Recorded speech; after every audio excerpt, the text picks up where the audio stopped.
40 officers laughed when Admiral Kalen Hayes called me sweetheart.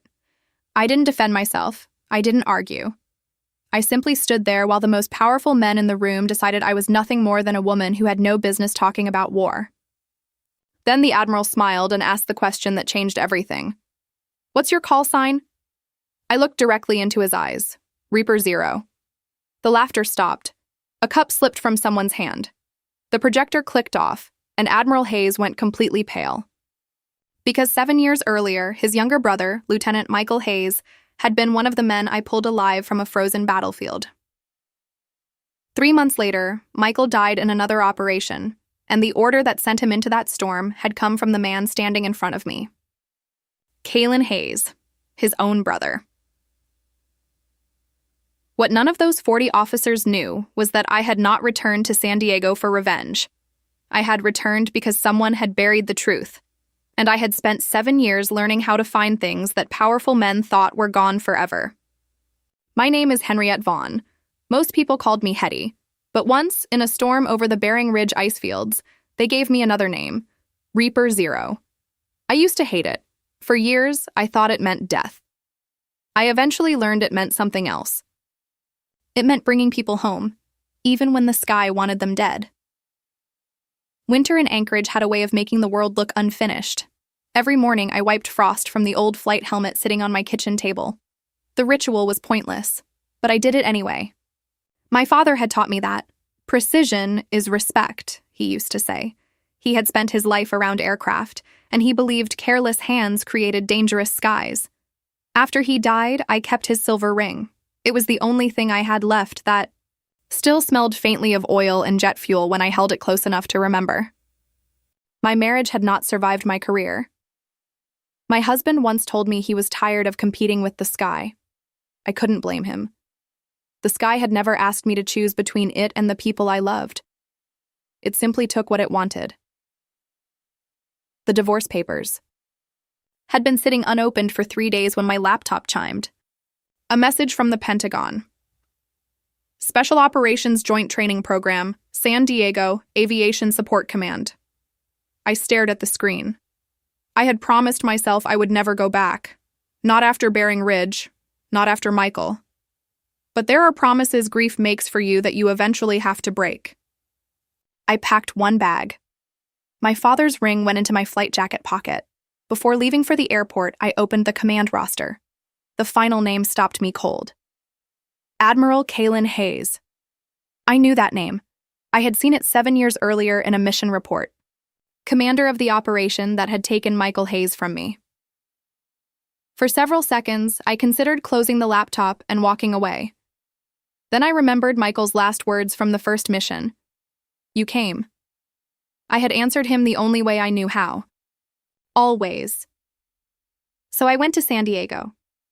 7 years earlier, I was 33 when the Bering Ridge storm swallowed the world. The weather report had warned us to stay grounded. The command tower told us to abort. But 6 men were trapped beyond the ridge, and every minute we waited reduced their chances of survival. My co-pilot, Lieutenant Alvarez, looked at me through the cockpit glass. "We're not cleared for this." "I know." "Then why are you starting the engines?" "Because they're still alive. The storm hit us before we reached the ridge. Visibility dropped to almost nothing. Radar became unreliable. The wind pushed the aircraft sideways as if an invisible hand were trying to throw us into the mountains. Then tracer fire appeared through the snow. One round tore through the cabin. Another damaged the flight controls. Alvarez shouted that we were losing hydraulic pressure. I tightened my hands around the controls. "We have enough." "For what?" "To get them home." We flew lower. Lower than the manual recommended. Lower than anyone in the command tower believed possible. Then, through the white wall of snow, I saw movement. 6 men, waving, alive. I brought the aircraft down on a narrow shelf of ice. The hatch opened. A young officer stumbled inside, his face bleeding and nearly frozen. He collapsed against the side of the cabin. "You came," he whispered. "Always," I said. His name was Lieutenant Michael Hayes. We loaded the others and turned back. On the return flight, one engine failed. Then the second began losing power. We were still miles from base. I thought we were finished. But somehow, through the storm, we made it back. All 6 men survived. The mission was later buried under a classified designation, Operation Bering Ridge, pilot designation, Reaper 0.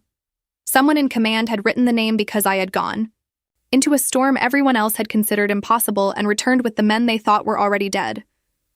I didn't know then that the name would follow me for the rest of my life. 3 months later, Michael Hayes died. Different mission, different storm. Same arrogance. His brother Kalen Hayes was the commanding officer. The official report said the weather deteriorated unexpectedly. It called the loss unavoidable. I believed that report for 7 years, until I returned to San Diego. The base was warmer than Alaska, but I felt colder the moment I walked into the first briefing.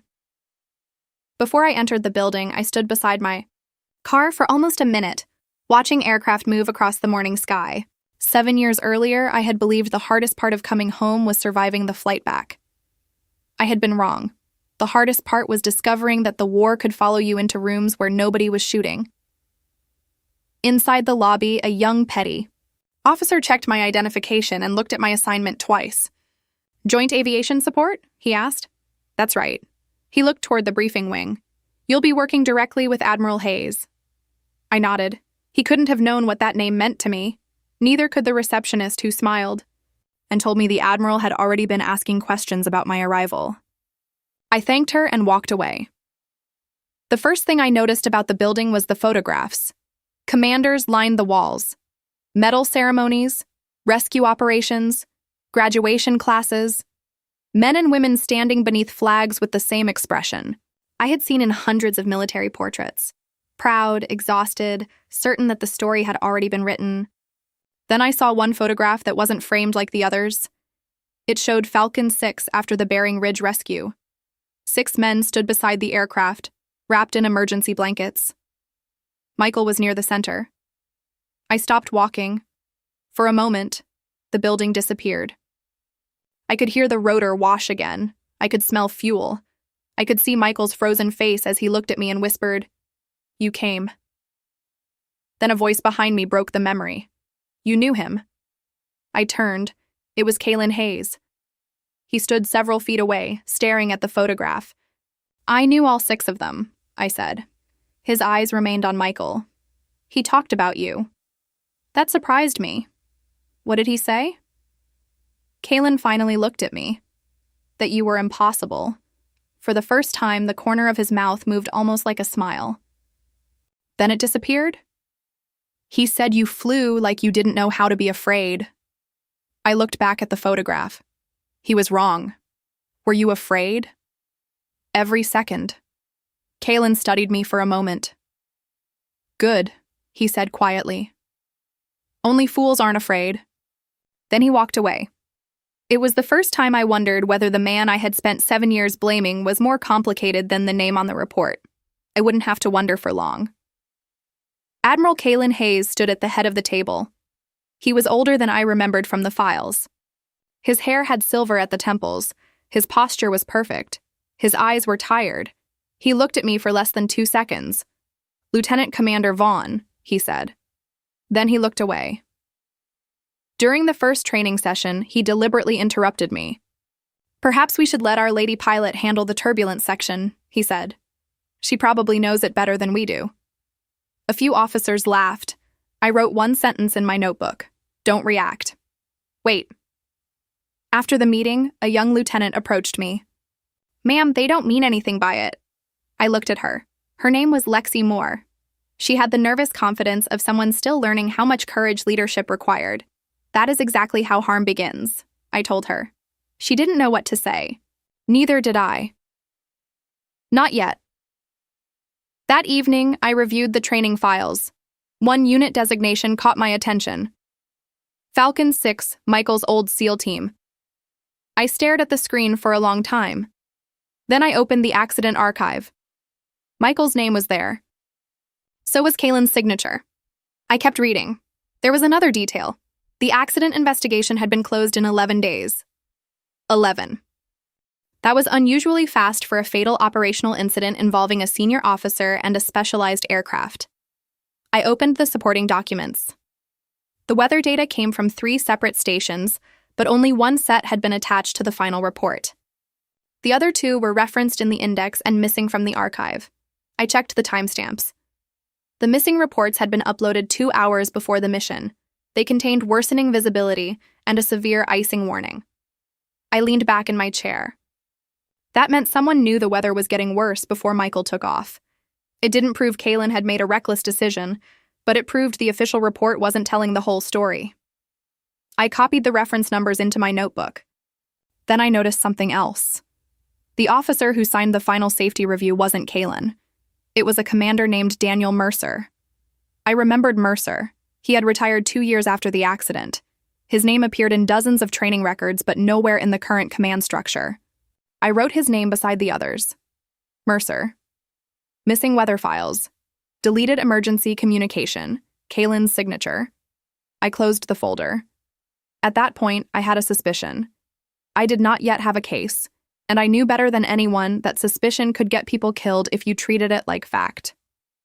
So I decided to do something I had learned in the cockpit. Don't chase the storm. Read it first. The more I read, the less the official report made sense.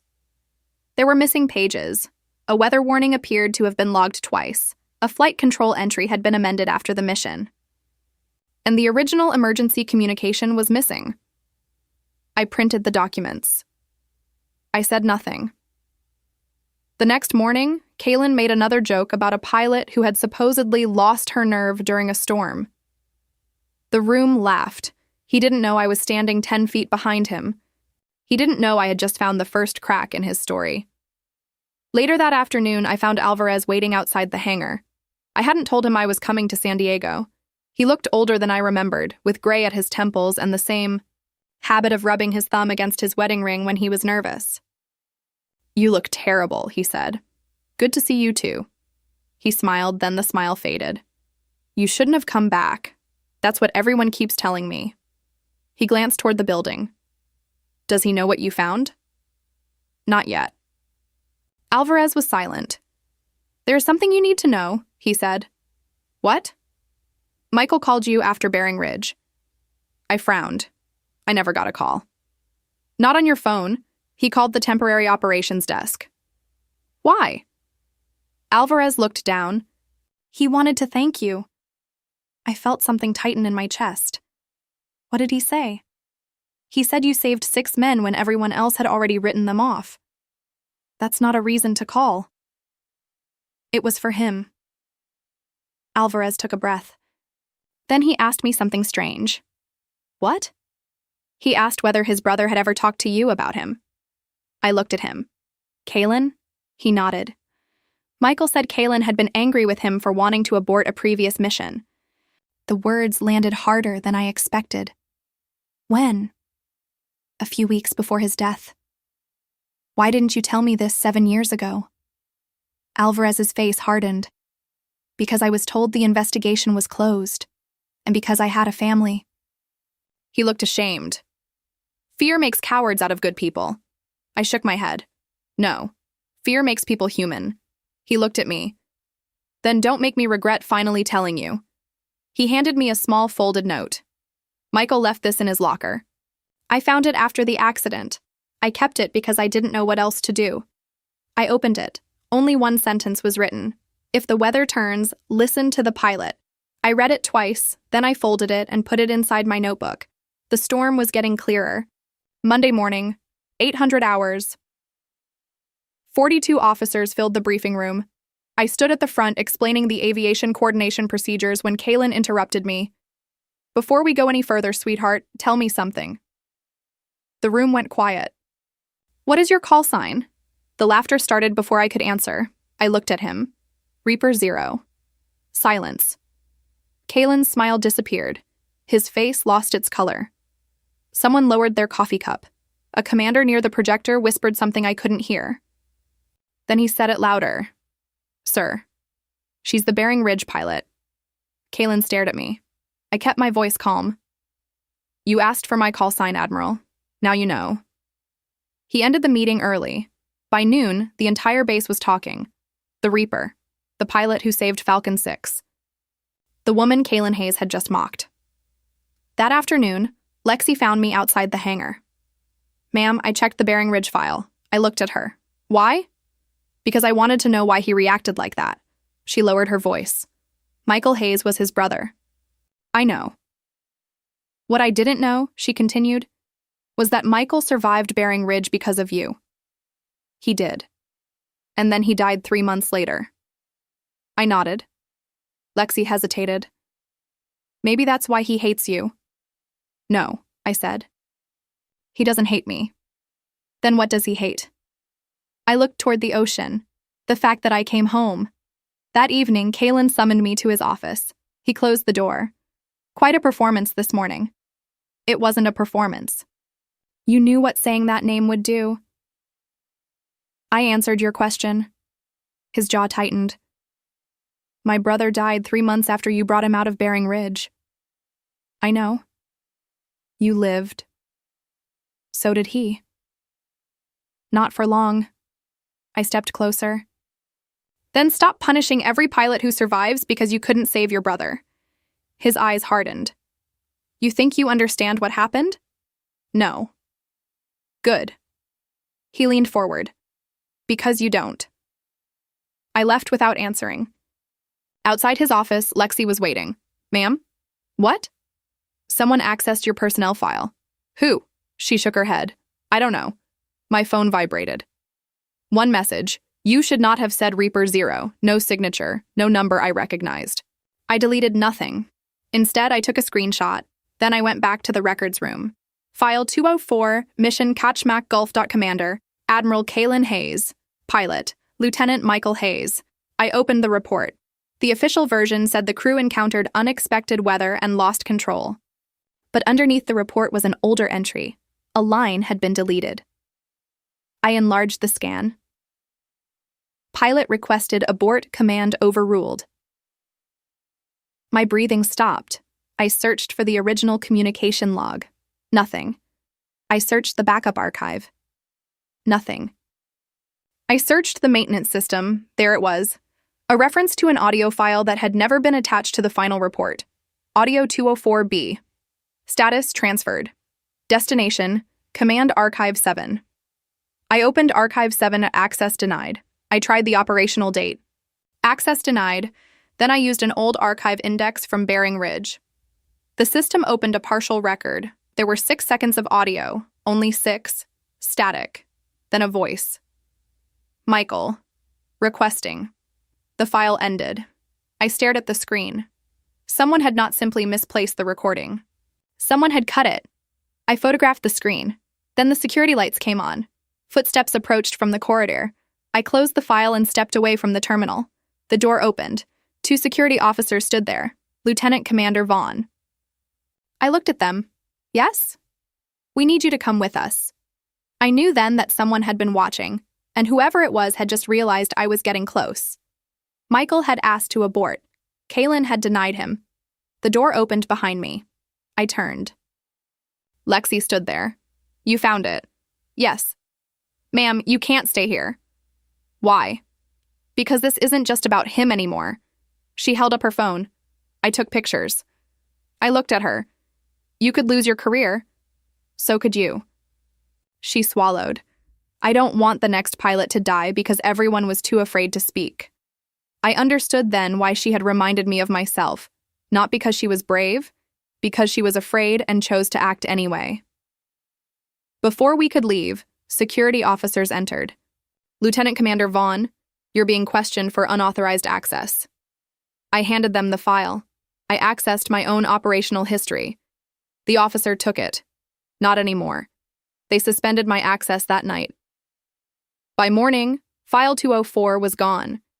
Every digital copy had disappeared, but they had made one mistake. Lexi still had the photograph, and I still remembered what I had seen. That night, I returned to my hotel and placed every piece of evidence on the bed. Michael's note, the photograph. My notebook, the message warning me to stop. Alvarez's statement. None of it was enough by itself. Together, it told a different story. I called my mother. She answered on the third ring. Are you sleeping? She asked. Not really. Then you're doing something stupid. I laughed softly. Probably. She was quiet for a moment. Are you flying again? No. Then what is it? I looked at my father's ring. I'm trying to land something that never came down. She understood without asking. Your father used to say that some machines aren't the problem. Sometimes it's the person holding the controls. I closed my eyes. He also said precision is respect. Then be precise. After the call, I made one decision. I wouldn't accuse Kalen without proof. I wouldn't let anger write the report for me, and I wouldn't let fear stop me from finishing it. 2 days later, I was sitting in a temporary holding office when Kalen walked in. He looked exhausted. Not angry. Exhausted. He closed the door behind him. For several seconds, he simply stood there. Do you know why I called you sweetheart? He asked. I stared at him. Because you wanted to provoke me? Because my brother used to call you that. I froze. What? Kalen looked away. He told me about Bering Ridge. He said the pilot who rescued him was the toughest person he'd ever met. He swallowed. He called you sweetheart once because you told him to stop trying to act tough while he was bleeding. I remembered. Michael had smiled through cracked lips. Don't call me sweetheart, I had told him. He had laughed. Yes, ma'am. I looked back at Kalen. Then why did you use it against me? Because I knew you'd hate it. He sat down. I wanted you angry. Why? Because if you were angry, maybe you'd make a mistake. And if I made a mistake, I'd have a reason to send you away. I stared at him. You spent 7 years trying to destroy the woman who saved your brother. No. His voice broke. I spent 7 years trying to destroy the part of myself that knew I was responsible. That was the moment I realized the hearing wasn't going to be about revenge. It was going to be about whether a man could finally face the decision that had defined his life. You found the file, he said. You deleted it. I protected the unit. No, I looked him in the eyes. You protected yourself. He sat down. For several seconds, neither of us spoke. Then he reached into his uniform and placed a small, encrypted drive on the table. Play it. I stared at him. What is it? My brother's final transmission. I didn't touch it. You had this? For 7 years. Why hide it? His voice cracked. Because I couldn't listen to it. I connected the drive. Static filled the room. Then Michael's voice came through. Weak, breathing hard. Abort request. A second voice answered. Kalen. Negative. Continue as planned. More static. Then Michael spoke again. If I don't make it. The recording broke apart. I leaned closer. Tell my brother. Silence. Then the final words came through. The pilot did everything right. The recording ended. I couldn't breathe. For 7 years, I had carried the belief that Michael's death was somehow connected to my survival. He had just taken that guilt away with his final breath. I looked at Kalen. Tears were running down his face. I listened once. He whispered. Then I couldn't again. Why give it to me now? Because you were right. He looked at the floor. I blamed you because I couldn't blame myself. I sat back. For the first time, I didn't see Admiral Hayes. I saw a brother who had spent 7 years carrying the weight of one decision. But understanding him did not erase what he had done. Forgiveness could never mean pretending the truth didn't matter. The hearing took place in Washington 3 weeks later. I sat at the witness table. Kalen sat across from the board. The room was silent. A senior commander asked me to state my findings. I opened the report. My findings are simple. I placed the documents on the table. Safety warnings were received. Another page. The pilot requested an abort. Another page. The request was denied. I looked across the room. Kalen Hayes made that decision. No one moved. Then Kalen stood. I did. Every face turned toward him. I overruled the abort order. His voice was steady now. My brother died because of that decision. He looked at me. And for 7 years, I punished everyone except the person responsible. The room was silent. I punished her because she survived. I lowered my eyes. He continued. She didn't deserve my anger. The board deliberated. Kalen was removed from operational command and reassigned to leadership and safety instruction. Before the hearing ended, the board asked whether I wanted him permanently removed from service. I could have said yes. I had enough evidence, enough witnesses, enough power. Instead, I said no. He needs to teach future commanders what one bad decision can cost. Someone asked why. I answered honestly. Because punishment ends with one man. A lesson can save the next 100. Outside the hearing room, Kalen waited for me. You didn't have to do that. Yes, I did. Why? Because Michael deserved better than revenge. He looked away. Then he nodded. We didn't shake hands. We didn't need to. Some wounds don't close because two people become friends. They close because the truth finally stops bleeding. A year later, I returned to Coronado for the graduation of the new Joint Flight Training Program. Lexi was one of the instructors. She found me before the ceremony. Ma'am, they promoted me. I heard. She smiled. Your report changed the training program. I looked at the young officers preparing for graduation. Then make sure they listen before they lead. She nodded. During the ceremony, Kalen stood at the podium. He looked older, quieter, but there was something different in his voice. When I was younger, he told the graduates, I thought leadership meant having the authority to give the final order. He paused. I was wrong. His eyes found mine in the audience.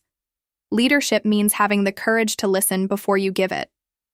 The room applauded. I didn't stand.